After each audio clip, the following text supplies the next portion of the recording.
தமிழகம் எங்கும் Max Gold cash for your gold. Max Gold நீங்க தங்க மட்டும் இல்லைங்க, பிளாட்டினம், டைமண்ட், சில்வர், ரூபினி எதை வேணாலும் விற்கலாம். உங்களுக்கான பணம் ரொக்கமா கையிலயோ இல்லைன்னா பேங்க் அக்கௌண்ட்லயோ உடனடியாக செலுத்திடுவாங்க. மார்க்கெட் மதிப்பை விட 100 ரூபாய் ஒரு கிராமுக்கு உங்களுக்கு கூடுதலா கிடைக்கும். தமிழ்நாடு முழுக்க டோர் ஸ்டெப் சர்வீஸும் இவங்க ப்ரொவைட் பண்றாங்க. உங்களுக்கு கோல்ட விற்கணும்னு அதுக்கு ஒரே ஒரு பெஸ்ட் பிளேஸ் மேக்ஸ் கோல்டு தான். கால் 04445454545. வணக்கம். Big topic with Karthik Mayakumar. Donald ட்ரம்ப்போட அட்மினிஸ்ட்ரேஷன்ல இருக்கிற ஒரு முக்கியமான கீ பர்சன். அவங்களே டொனால்ட் ட்ரம்ப் சொன்ன விஷயங்கள்ல நமக்கு சந்தேகத்தை ஏற்படுத்துற மாதிரி ஒரு சில விஷயங்களை போட்டுவிட்டு அப்படிங்க இருக்கும். அது போல விஷயம் இப்போ நடந்திருக்கு. இதை பத்தி இந்த கான்ஃபிளிக்டோட அடுத்த கட்ட நகர்வுகளை பத்தி தான் பார்க்க போறோம். நிகழ்ச்சிகளை போலாம்.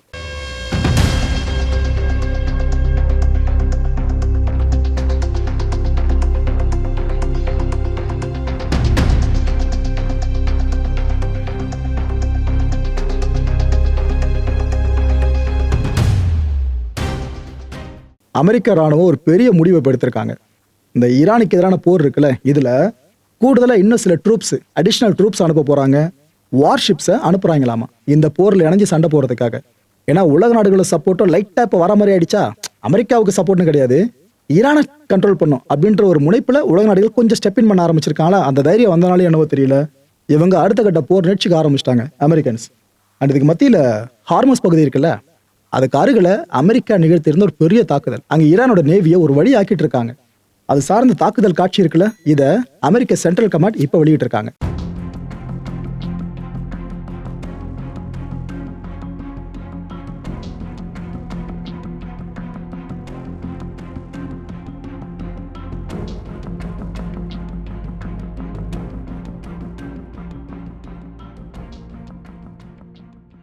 நெட்ன்யாஹூ, இஸ்ரேலோட பிரைம் மினிஸ்டர், அவர் இப்ப என்ன சொல்றாரு, நாங்க எங்களோட கோல்ஸை ஃபுல்ஃபில் பண்ற வரைக்கும் இந்த சண்டையை நிறுத்த மாட்டோங்க, தொடர்ந்து ஈரான் அடிச்சுக்கிட்டே கிடப்போம்.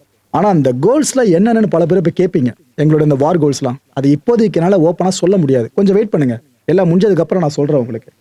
நாங்க இந்த ஈரானோட கேப்பபிலிட்டிஸ் இருக்குல்ல, மிசைலை லான்ச் பண்ற கேப்பபிலிட்டி, அப்புறம் இந்த ட்ரோன்ஸை லான்ச் பண்ற கேப்பபிலிட்டி, இது எல்லாத்தையும் கண்டிப்பா அடிச்சு முடிப்போம். அதுக்கப்புறம் தான் அந்த போர் நிறைவு பெறும்னு சொல்றாரு.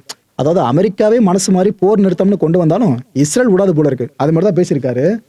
நாங்க ரொம்ப ஹார்டா ட்ரை பண்ணிட்டு இருக்கோங்க. எதுக்காக?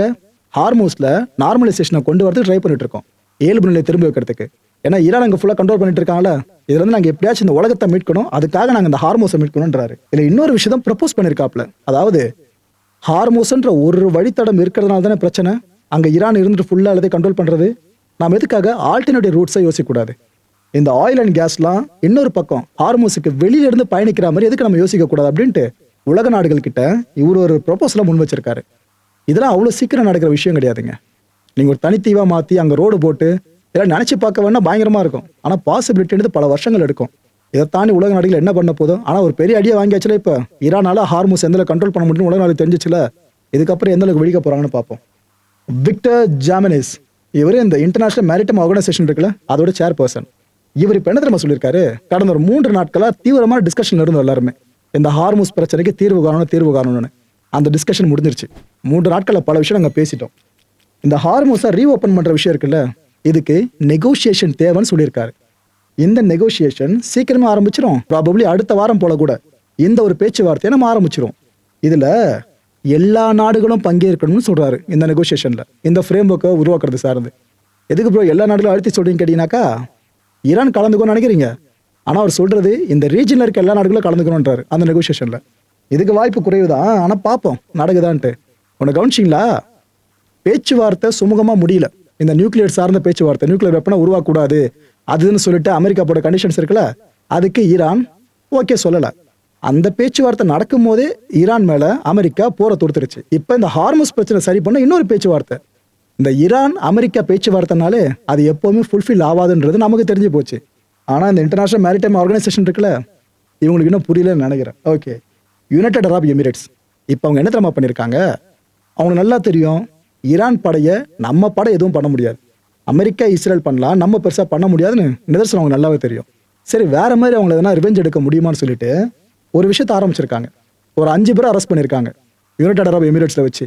எதுக்கு ப்ரோன்னு கேட்டீங்கன்னா, சொல்ற மக்கள், இந்த ஹெஸ்புல்லா ஈரானோட முக்கியமான ப்ராக்சியா, இந்த ஹெஸ்புல்லா ஒரு டெரர் நெட்வொர்க் ஒன்று யுஏஇக்குள்ள ஃபுல்லா செயல்பட்டுக்கிட்டு இருக்கு. அந்த ஆப்ரேட்டிவ்ஸ் இருக்காங்களே, அவங்கள 5 பேரை கண்டுபிடிச்சு நாங்கள் அரெஸ்ட் பண்ணிட்டோம் இப்போ யுஏஇ கவர்மெண்ட்டே சொல்லியிருக்காங்க. இவங்க என்னென்ன பண்ணியிருக்காங்களாமா, இந்த யுனைடெட் அரப் எமிரேட்ஸோட ஃபினான்ஷியல் ஸ்டெபிலிட்டி இருக்குல்ல, இதை கொலாப்ஸ் பண்ற மாதிரி சில விஷயங்களை அட்டம் பண்ணியிருக்காங்களாம். இது கூட இன்னொரு மேட்டர் சொல்றாங்க, மணி லாண்டரிங். இதை இங்கிருந்து அவங்க அதிகமாக பண்றாங்க, பயங்கரவாத செயல்கள் சார்ந்து அந்த பணம் பயன்படுத்தப்படுதுன்ற மாதிரியும் யுஏஇ சொல்லிட்டு தான் அந்த 5 பேர் அரெஸ்ட் பண்ணியிருக்காங்க. ஏற்கனவே இந்த மிடில் ஈஸ்ட்ல யுஏஇ தான் ஈரான் பயங்கரமா போட்டு கவனிச்சுக்கிட்டு இருக்கு. இதுக்கப்புறம் இந்த சம்பவத்துக்கு அப்புறம் என்னென்ன பண்ண போறாங்களோ எப்படி இருக்கு தெரியுதா மக்களே உங்களுக்கு? அது பக்கத்துல ஹாயா நின்றுக்கிட்டு போட்டோ வேற பயம் அறியான்ற மாதிரி தான் இருக்கு பாக்குறதுக்கு. இந்த இஸ்ரேலு சதன் லெபனான்ல போட்டு ஒரு வழி ஆக்கிட்டு இருக்காங்களே, அந்த காட்சி தான் இங்க நீங்க பாத்துட்டு இருக்கீங்க.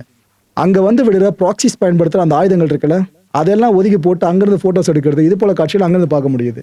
இந்த சவுதியில பாத்தீங்கன்னா 10க்கும் மேற்பட்ட ட்ரோன்ஸை இப்ப இன்டர்செப்ட் பண்ணிருக்காங்க. ஈரானோட அக்ரஷன் முடியலங்க, நாளுக்கு நாள் தீவிரமாயிட்டு இருக்கு. அதான் இப்ப இந்த இன்டர்செப்ஷனை பார்க்க முடியுது. இன்னொரு பக்கம் குவைத்துக்கு போனீங்கன்னாக்கா second round of missile and drones அட்டாக்க ஈரான் ஆரம்பிச்சிருச்சு. குவைத் அதையும் ஃபுல்லா ஃபேஸ் பண்ணிக்கிட்டு இருக்காங்க, இன்டர்செப்ட் பண்ணிட்டு இருக்காங்க. அப்படியே கொஞ்சம் பஹ்ரைன் கிட்ட வந்தீங்கன்னாக்கா அந்த டிஃபென்ஸ் ஃபோர்ஸ் இருக்குல்ல, அவங்க முடிஞ்ச அளவுக்கு வர்ற மிசைல்ஸ் அண்ட் ட்ரோன்ஸையும் இன்டர்செப்ட் பண்ணிக்கிட்டே இருக்காங்க. இந்த வார் ஆரம்பிச்சு இப்போ வரைக்கும் பஹ்ரைன் எவ்வளவு மிசைல்ஸ் அண்ட் ட்ரோன்ஸையும் அழிச்சிருக்காங்க தெரியுமா? 139 மிசைல்ஸ் அழிச்சிட்டாங்களாம். 238 ட்ரோன்ஸை அவங்க இன்டர்செப்ட் பண்ணி அழிச்சிட்டாங்களாம். இந்த விஷயத்தை அவங்களே இப்போ சொல்லியிருக்காங்க. சரின்னு பஹ்ரைன்ல அடுத்த பிரச்சனை இருக்காதுன்னு நினைச்சா இப்போ ஒரு வேர் ஹவுஸ் கொழுந்து விட்டு எரிஞ்சுக்கிட்டு இருக்கு. காரணம் வேற யாரும் இல்லை, ஈரான் பண்ண அட்டாக் தான். பஹ்ரைனை வேற ஈரான் பயங்கரமா டார்கெட் பண்ணி அடிச்சுக்கிட்டு இருக்கு. இப்போ நீங்க பார்த்துட்டு இருக்கிறது ஈரானோட மிசைல்ஸ் இருக்குல்ல, இது சதன் சிரியாவிற்கு லேண்ட் ஆயிருக்குங்க. அந்த காட்சி தான் இங்க பார்த்துக்கிட்டு இருக்கீங்க. அது பக்கத்துல நின்று பார்க்கவே பயமா இருக்குல்ல. இது ஒரு பெரிய மரம் அறுத்து கீழே அறுபட்டு கீழே விழுந்த மாதிரி இருக்கு. எவ்வளவு பெருசா இருக்கு பாத்தீங்கன்னா மக்களே. சதன் சிரியாவோட ஆன்ஃபா இருக்குல்ல, அந்த பகுதியில் எடுக்கப்பட்ட புகைப்படம் தான் இது. இரவு முழுக்கவும் அங்க பல பேர் வராங்க. இது சார்ந்த ஆய்வுல ஈடுபடுறதுக்கும் அரசோட கவனத்தை கொண்டு போறதுக்கும் எல்லாம் முற்பட்டுக்கிட்டு இருக்காங்க.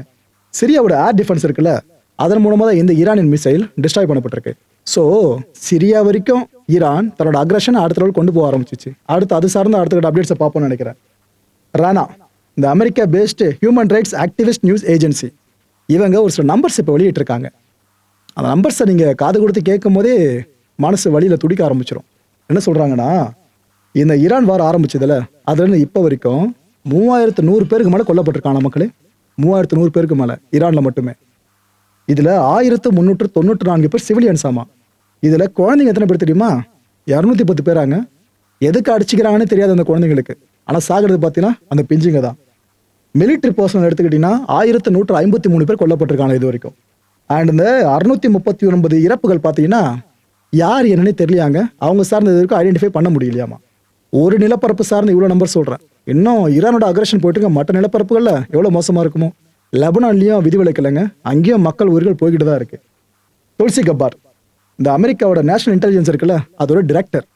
இவங்களை இந்த அமெரிக்கா காங்கிரஸ்ல வச்சு அந்த ஹியரிங்ல கிரில் பண்ணி விட்டாங்க. கண்டமேனிக்கு கேள்விகளை கேட்க ஆரம்பிச்சிட்டாங்க. அவங்களும் முடிஞ்ச அளவுக்கு பதில பொறுமையா சொன்னாங்க. ஆனா ட்ரம்ப் அவர்களோட சொன்ன சில விஷயங்களுக்கும் இவங்களோட விஷயங்கள்லையும் லைட்டா முரண்பாடுகள் ஏற்படதான் செய்யுது. ஆக்சுவலா ஒரு விஷயம் உங்க கீ மேட்டர் ஒன்று இங்க சொல்லிட்டு இருந்தாங்க துளசி. இந்த ஈரானோட சுப்ரீம் லீடர் முஜ்தபா இருக்கார்ல, அவருக்கு கடுமையான காயம் ஏற்பட்டிருக்கின்ற விஷயத்த இவங்க அந்த காங்கிரஸ்ல சொல்லியிருக்காங்க. ஆக்சுவலா அமெரிக்கா சைட்ல எல்லாருமே அதை சொல்லிட்டாங்க கன்ஃபார்ம் பண்ணியே. அது ஏற்ற மாதிரி தான் ஒரு விஷயமும் நடந்துகிட்டே இருக்கு. இப்போ போக போக அவருக்கு என்னாச்சு ஏதாச்சுன்றதை இதுக்கப்புறம் நான் வெயிட் பண்ணி பார்க்கணும்னு நினைக்கிறேன். சரி, ரைட், விடுங்க. துளசி அவர்கள் கிட்ட ஒரு கேள்வி கேட்கப்படுது. இது போல ட்ரம்ப் சொன்னார்ல, இந்த ஈரான்ல இருக்க ஆயில் ஃபெசிலிட்டியை இஸ்ரேல் அடிச்சதை பத்தி எனக்கு ஒண்ணுமே தெரியாது அப்படின்ட்டு. ஆனா இஸ்ரேல் கிட்ட கேட்டா இல்ல அமெரிக்கா தெரியுன்ற மாதிரி அவங்க சொல்றாங்கல்ல, யாரு போய் சொல்றா அப்படின்னு கேட்டாங்க. அதுக்கு துளசி என்ன பதில் சொன்னாங்க, உண்மையிலேயே என்கிட்ட இந்த கேள்விக்கான பதில் இல்லைன்ட்டாங்க. உண்மையிலேயே நான் மேல்மட்டத்தில் பேசிடுறாங்க, எனக்கு இல்லைன்ற மாதிரி சொல்லிட்டு, நான் இந்த நேரத்தில் இஸ்ரேலை பத்தி பேசுறதுக்கு இங்க வரல, அமெரிக்கா பத்தின கேட்கணும் என்கிட்ட, அதை பத்தி ஃபுல்லா பேசுறேன்னு அப்படி சொல்லிட்டாங்க. அப்படியே மாத்தி அடுத்த ஒரு கேள்வி கேட்கப்படுது. ஏங்க இந்த ஈரான் ஏதோ அமெரிக்கா மேல முன்னெச்சரிக்கை நடவடிக்கையா ஏதோ தாக்குதல் நடத்த விடுனாங்களாமே, அதுல முந்திக்கிட்டு நாம முதல்ல போய் ஈரான் அடிச்சிட்டோமாமே, அது உண்மையா அப்படியா அப்படின்னு கேட்டாங்க. அதுக்கு துளசி என்ன சொன்னாங்க, ஏங்க அந்த மேட்டர்ல இங்க ஓப்பனெல்லாம் பேச முடியாது, க்ளோஸ்டு ரூம் இருக்கா, அங்க போய் நான் ரகசியமா சொல்றேன், இங்க சொல்ல முடியாது சொல்லி மறுத்துட்டாங்க. சரி, நேஷனல் செக்யூரிட்டி சார்ந்த விஷயம்ட்டு மேலதிகமா அந்த காங்கிரஸ்ல இருந்தவனும் கேள்வியை கேட்க விட்டாங்க. அங்க என்ன நினைச்சு நீங்களே பாருங்க. Last night, the president said that the United States knew nothing about the attack and called on Israel to stop similar attacks on energy. Israel denies this and says that the attack was cleared by the United States. So, my question is, what does the intelligence community assess Israel's goals in this war to be? And are those goals aligned with the goals of the United States?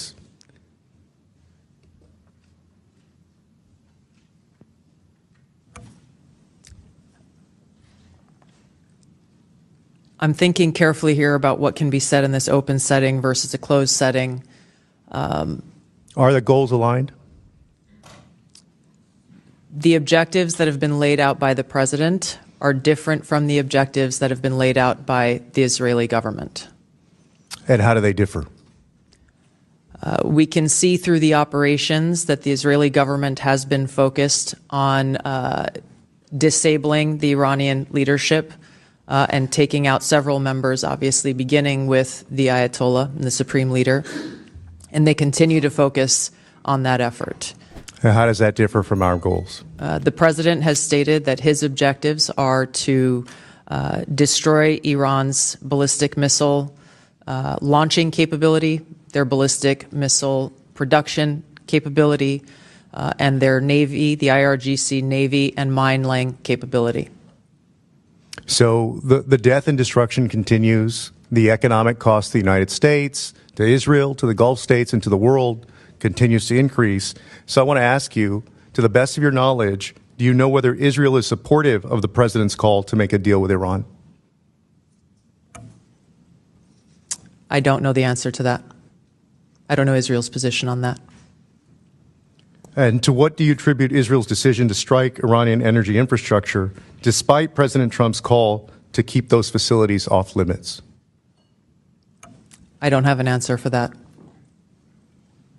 Directors Gabbard and Ratcliffe, is there any evidence that Iran intended to conduct a preemptive attack on the United States? And I ask this because 13 service members have been killed in Trump's war, including Captain Seth Koval, a husband and a dad from my state of Indiana, and my constituents want answers. So is there any evidence that Iran intended to conduct a preemptive attack on the U.S. prior to beginning this war, yes or no?